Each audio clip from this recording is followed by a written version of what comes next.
Okay, let's see, which one's the right one? You're right here. Alright. That's still in the way, I think. Shouldn't be though. Yeah, well, yeah, it shouldn't be. Okay, I don't worry about it, I guess. It's crooked though, that bugs me, it's crooked. Yeah. Alright, let's see. Okay, here's another color-coded report. I'm doing different shirts, that way I can have something I said about something and some point I made in the past, and then I can't remember how I made it or what I said. I thought I did a lot better job on that the other time, so I have to look it up. I always remember what shirt I had on. And it kind of helps a little bit. It's like a file cabinet. Okay. First of all, I need to say that right now I support Sanders. So I don't have a Trump bias, you know, and not that that makes a difference, but I'm trying to be, you know, right in the center, totally objective, and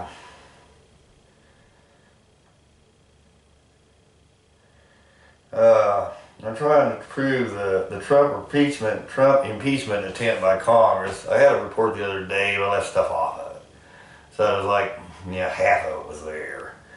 But anyway, I'm not sure, maybe a little better than that, but I'm trying to prove that the Trump impeachment really is is a sham like Trump claims it is, but Trump doesn't make his own case very well. I feel like I can do a better job than he does. But I think it is all a sham.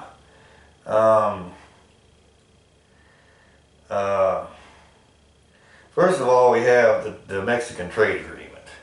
Free trade agreement I was talking about. Okay, well, there were several, you know, agreements came out, GATT and NAFTA, that came out back in the early 90s. I think Bush, H.W. signed one, or Clinton. Clinton signed NAFTA. I thought H.W. was behind one of them. But Ross Perot talked about how they rammed it through Congress. Well, what happens, the corporates get in there and they make all the rules. The terms of the agreement are all determined by the corporates. They make all the rules, so what does that do?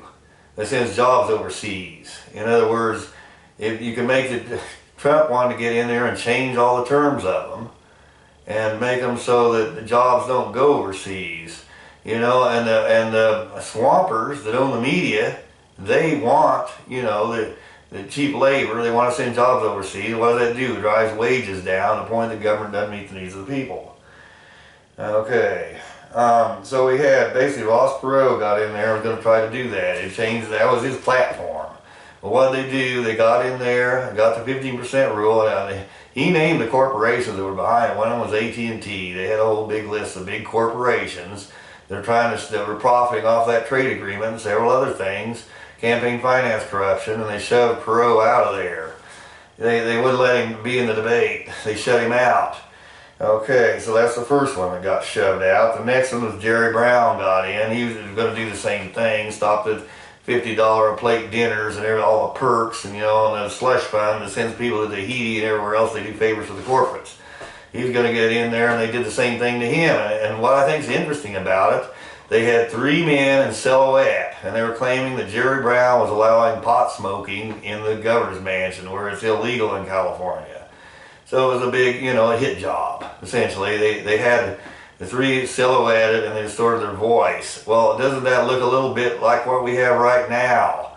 Anyway, it turned out to be, they proved that was a sham, and it dematerialized. Trying to keep Jerry Brown out. Okay, the next one that tried to get in. The next one, Ralph Nader. Okay, the 15% rule kept him out.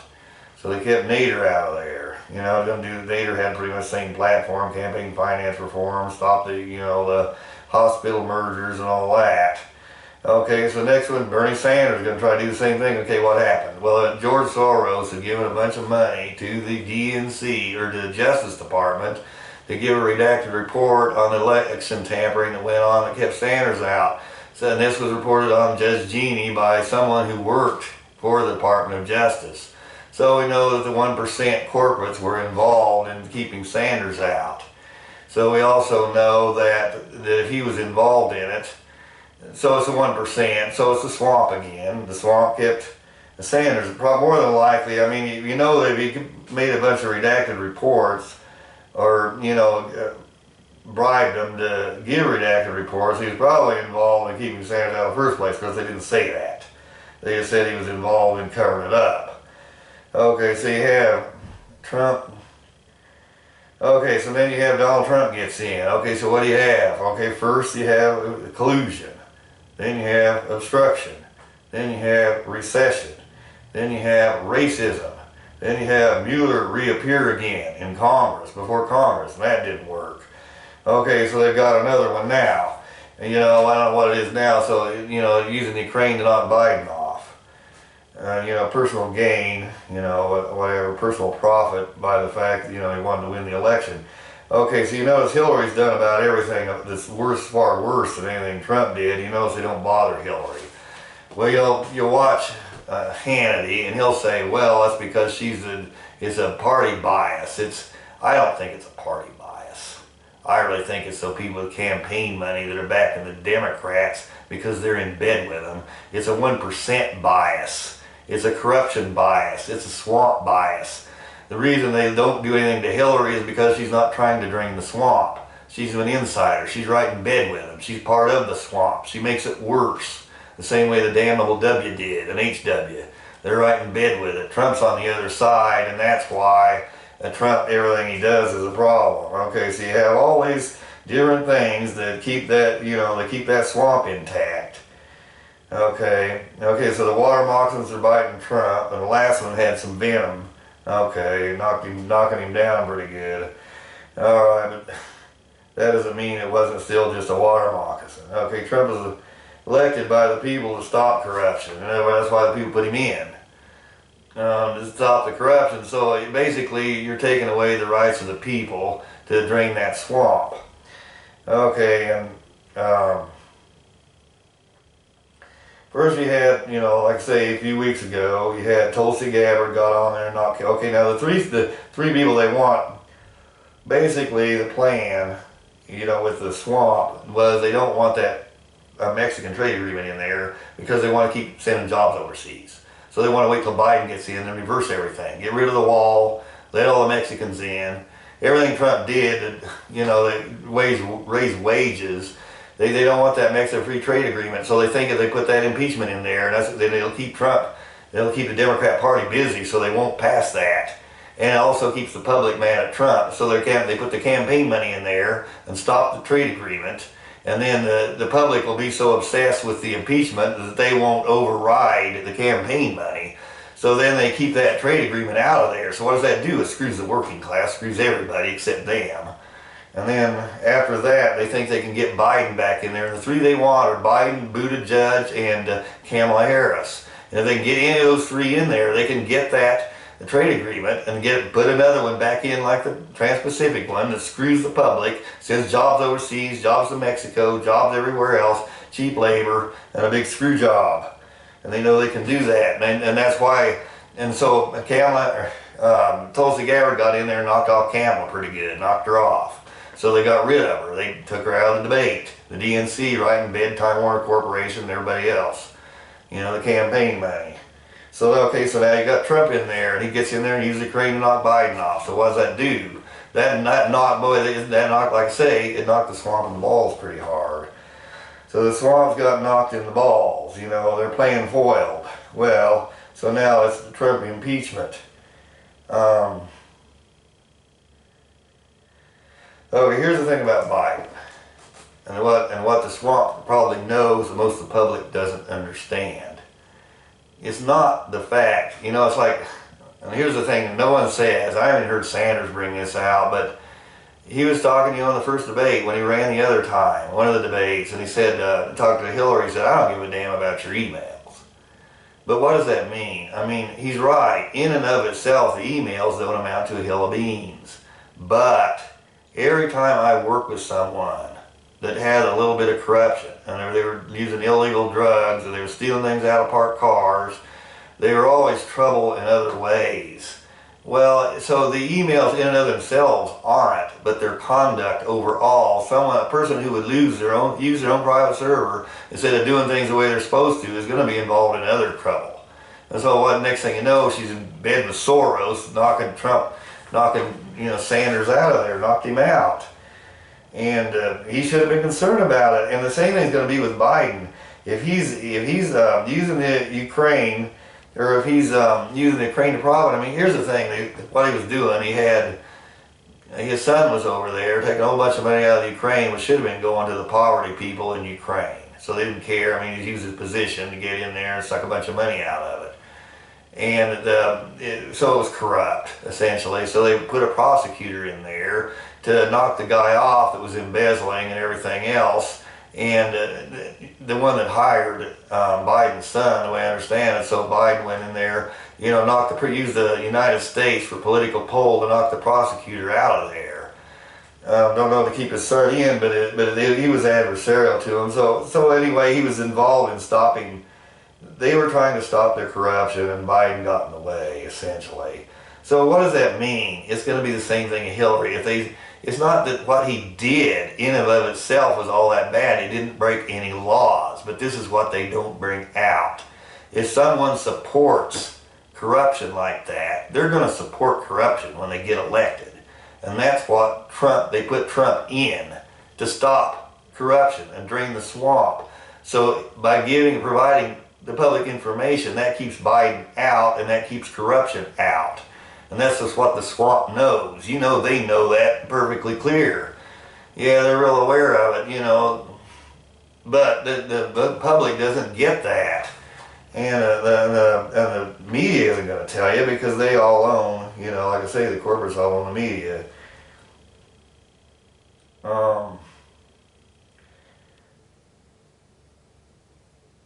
Anyway, so it keeps the cloud over Trump, the trade bill, and the money to keep it out, the campaign money to keep the trade bill out of there, get Biden put in. When they get Biden in there, all that reverses, and you're back, like I say, with the standard of living down, down, down. Who knows how low it'll go?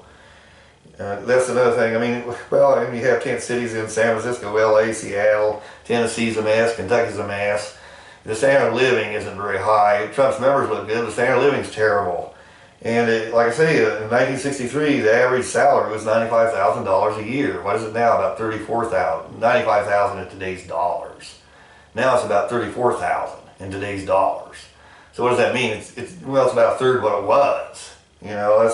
That's why it should be back up to 95. Like I say, if we had one man, one vote, it'd be 95. And it's the campaign finance system knocked the trade unions off. But all those other things do it too, those trade bills and everything else. Okay, so they knock that down, and they get Biden in there, they're going to knock it down even farther. That's what the corporates don't want you to know. Well, that's what they want you to support, the impeachment. Because what does it do? You support that impeachment, they don't get that trade bill in there. You lose money there. And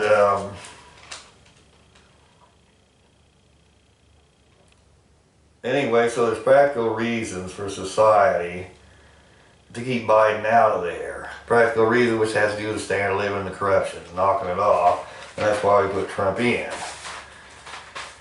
Okay, so the swamp is keeping that from you. That's what they don't want you to know. I'm sure they get it, though. They know if they get Biden in there, they know he's corrupt, they know he's going to support them, and he's been in the Congress forever.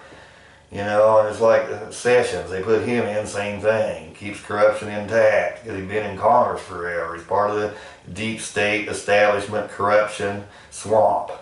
Okay, so they took over the media, shut up independent voice. Okay, so Congress reported that the reason those corporations, and the ones that took over the media, and that's Comcast, Time Warner, Disney, and Viacom. And the reason they took over the media was to shut up independent voices. So basically, you can't trust them. And that was Congress that said that, and they lobbied Congress, and so Congress is the one that's going to know. They come in there and lobby, and they find out what their motive was, and that was their motive. And we have a lot of problems with Viacom. We had Scott Pelley, like I say, a while back, talking about why the impeachment thing was so important. But Scott Pelley works for Viacom. What does Viacom do? They're in bed with their sponsors. They fired Dan Rather because he was criticizing Bush, and they had a bunch of lobbyists that were trying to get something out of the Bush administration. Viacom did. Well, that's a serious conflict of interest. You can't criticize the president and Abu Dhabi and whatever else he did. That was Dan Rather, so they fired him. that Tom Cruise was working, I don't know if I brought this out earlier, but I don't think I did. Tom Cruise was, he's a Scientologist. They don't believe in medication. So he gave a big speech on why people shouldn't take medication. Well, the next thing you know, all of a sudden Paramount fired him. Well, you think, well, what difference does that make? Well, then you have a whole lot of drug ads on CBS. You know, the drug ad area. If you ever watch the CBS News, 2,000 drug ads, one every 5 seconds.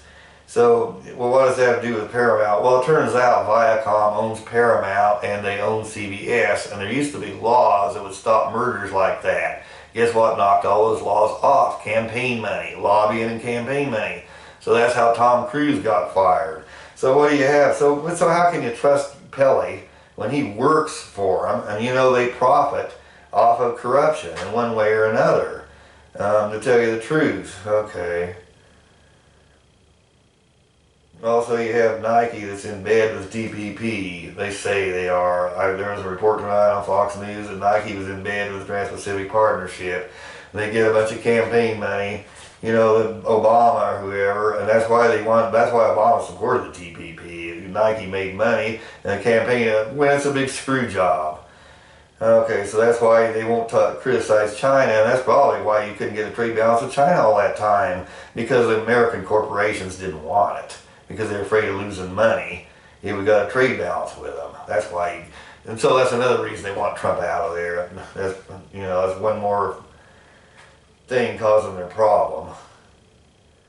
Okay, so we have David Muir, that's his name, yeah, David Muir on ABC News. Okay, there's 4 things he said tonight that weren't quite on the up and up, and he's working for the Disney Corporation. They profit off of cheap labor. So I brought that out already. So the corruption. So he's basically the voice of corruption, David Muir on ABC News. And what he says, the working class, he's never brought out that the working class profits off of closed borders. He's never brought that out once. I've never heard it. Yet that's something we ought to know. You give the other side of it, but you won't give the Trump side of it. You know, it's always the others. That ambassador, that red-headed ambassador lady, they said Trump was trying to knock her off because she was trying to block Trump from getting dirt on Biden. Okay, but he didn't bring out that she was a Democrat previously. Well, you know, with the big rift that's going on, the polarization, if you had a Democrat in there, it would have been a problem one way or the other. He didn't bring that out. He's never brought out the importance of knowing the identity of the whistleblower. And I brought that out in my last report. And, okay, and another thing about withholding evidence. He keeps calling that obstruction. You know, the Republicans are obstructing. They're involved in obstruction. They're violating the Constitution. Actually, it's not obstruction until they have a formal vote on impeachment. So he lied on that. So he's lied on, lying by omission. Basically what he did, he omitted all those things, which is the same thing as lying. Okay, so David Muir appears to be a fraud, and I'd say he is. The corporation, and you know, that the whole ABC News is fraudulent, so Trump's right when he calls them frauds. He's got it right. And that's why, okay, and that's, why did that cost? 55% to support impeachment. But look who did it. The lying news, the lying media, the lying by omission, like I say. Okay, another thing, so anyway, that's my case. Why Trump, yeah, really all it is the corporate striking back, the swamp fighting back. There's no good reason to impeach Trump. I mean, they argue that if he did it in the public good, and I heard him the other day and he said, I'm not interested in politics, I'm interested in corruption. That's all he needs to say. Because that means it's for the good public good and for the people that put him in. That's the only case he needs to make. He shouldn't be impeached otherwise, because he wasn't for his own profit, it was stopping corruption. And that's what he did. That's what's in his mind, more than likely. And they keep arguing that he did, you know, that what he did. Okay, now Nixon, they said, oh, it's as bad as Nixon. Some guy tonight on Fox News. The guy just full of crap. But anyway, what Nixon did was the Watergate, they broke into Daniel Ellsberg's psychiatrist's office somewhere in the Watergate Hotel, a psychiatrist's office in there. They get files, get his files, break in the file cabinet, find out everything, you know, that he had been in there for, you know, say, well, he's mentally ill, he's got depression, he's bipolar, you know, whatever it was. Well, anyway, the thing that's wrong with that, that's privileged information. It's like the priest, you know, when you confess to a priest, that's privileged information. And lawyer, attorney-client privilege is privileged information. And so, and I think with psychiatrists and patients it is too. So anyway, well, not only they broke into it, but anyway, you had Nixon covered it up. He was bugging all the offices. He got a bunch of hush money and he put it in Swiss bank accounts, deposited in Swiss bank accounts. That's serious white-collar crime. That's not anything like what Trump did anymore to Man in the Moon. I don't know what else Nixon did, several other things. But then he took part in the cover-up mainly, which is a serious white-collar crime. It's like D'Amato and racketeering or whatever it was, and they're serious crimes. And what Trump did was just, you know, bring out transparency, a little bit of transparency on corruption on one of the candidates. Okay, now we have, you know, L and the damn old W. I want to say a little bit about that. I better hurry up or I'm going to run over again. Anyway, someone from Hollywood brought out everything that was wrong with Bush. Anyway, I don't mind her being friendly with him, but they ought to bring out what was wrong with Bush. The thing that bothers me is he was in bed with the corporates. And you notice they make a big deal of it. You know, that makes it look like, oh, they're not partial. But if she sat with Trump, they wouldn't have done that. Because Trump is against the swamp, and Bush was part of the swamp. I mean, first place, well, the way he treated the Dixie Chicks wasn't very good either, and the way they were treated by society. Ellen ought to say something about that. The Iraq War, and then Cheney with Halliburton. He was, you know, the military-industrial complex. He was, Saddam that kicked the American oil companies in the balls, and he was going over there to knock him off, essentially, and then using the World Trade Center. The World Trade Center had to do with the Arab-Israeli war, had nothing to do with Saddam. He wasn't a man of the moon. And he lied about weapons of mass destruction or anything in there. And he would have stopped the war as soon as he found out they weren't there. If he'd really doing his job right.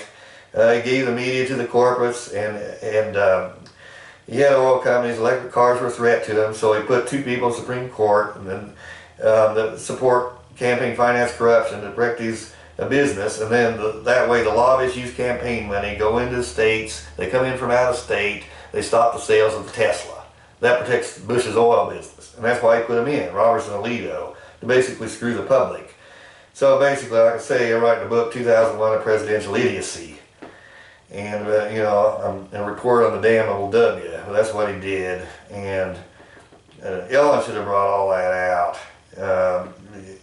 If she's going to be friendly with him, someone needs to bring it out. That Hollywood guy was pretty good, though. He was talking about the abuses in the war, stuff like that, but that's the tip of the iceberg with the damn old W. He did a whole lot more than abuses in the war. Okay. I guess that's about all I got to say on that. But anyway, I try to make my case. You know, I mean, like I say, I support Sanders, but if there's corruption involved in it, I don't care who it is, Trump, I don't care. It just seems like that someone should bring that out, and thanks for watching.